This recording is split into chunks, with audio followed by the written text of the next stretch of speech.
पंडित राम प्रसाद बिस्मिल को गोरखपुर की जेल में रखा गया, उन्हें वहीं फांसी दी गई।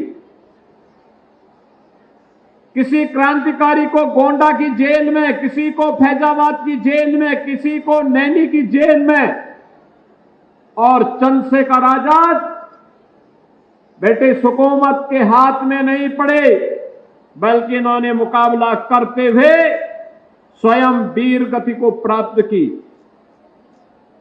आज शताब्दी महोत्सव उन महान क्रांतिकारियों के स्मरण का एक महान दिवस है।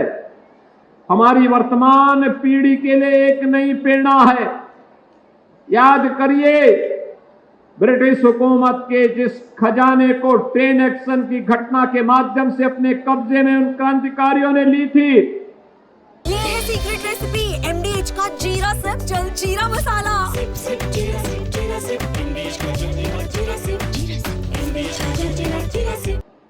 वह था मात्र 4,600 रुपया, 4,600 रुपया।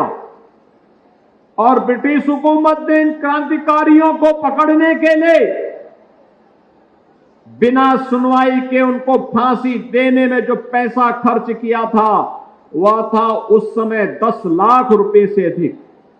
तो हमारा संकल्प होना चाहिए कि राष्ट्रभक्ति को फिर से जन जन के हृदय में हम प्रतिष्ठित करें, क्योंकि राष्ट्रभक्ति का जो उदग्र भाव उन महान क्रांतिकारियों ने संचार किया था, जिसमें स्वयं की परवाह के बगैर हमें अपने देश को विदेशी हुकूमत से मुक्त करना है, और उसके लिए अपने आप को बलिदान देने की, हर कीमत को चुकाने का जो जज्बा था, उस जज्बे का परिणाम ही है, उसी जज्बे का परिणाम है कि देश 1947 में आजाद हो गया।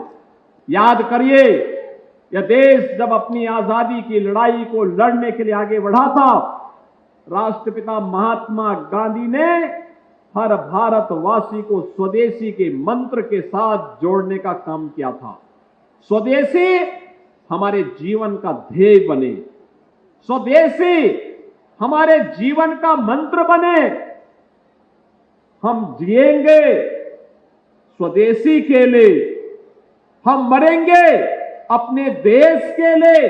अपनी राष्ट्रभक्ति की इस पराकाष्ठा के साथ जब भारत आगे बढ़ेगा, तो दुनिया की कोई ताकत भारत का बाल बांका नहीं कर पाएगी। और आजादी का ये संदेश हम सबको इस उद्देश्य के साथ आगे बढ़ाने के लिए प्रेरित कर रहा है।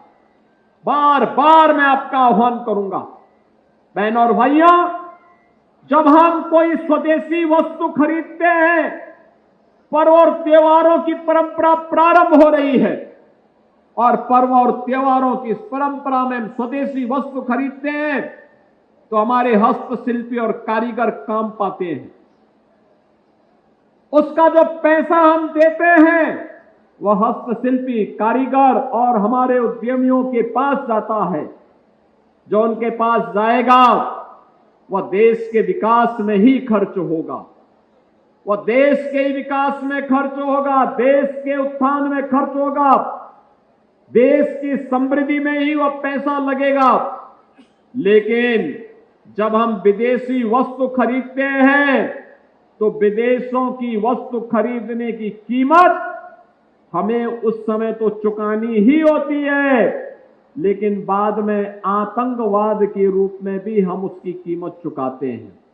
दादी के हाथों का जादू और खुशबू से महकता घर, माँ की मुस्कुराहट और खाने की सुगंध। MDH गरम मसाला, क्योंकि हर रिश्ता है स्वाद से जुड़ा।